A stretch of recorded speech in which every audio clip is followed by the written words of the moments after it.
নমস্কার, জোহার। আজ ST fishing এর রেজাল্ট না সব কাতলা। না এই যে বপ্পাদা, তো অনেকগুলা টুনু, এই করন্দা, খুব মাছ হয়েছে আজকে, ভালো মাছ হয়েছে। এই যে হলা, রজত মাছ বেরিয়ে হয়েছে গেছে আমাদের পার্টনার। এই যে আমরা সব গুটিয়ে নিয়েছি, কারণ পাশের ঘাট ফেলছে, অনেক দূর যেতে হবে। আজকে পাবড়ায় এসেছিলাম, পাবড়া পুকুরে। তাহলে ও এই যে বাপ্পাদা, ক্যাপ্টেন, টিম ম্যানেজার। আজকে রেজাল্ট খুব ভালো হয়েছে। ঠিক আছে, আর এই যে আমি টাটা, বাই বাই।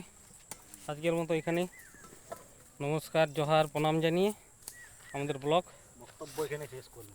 শেষ করলাম। টাটা, সবাই সুস্থ থাকবেন, ভালো থাকবেন।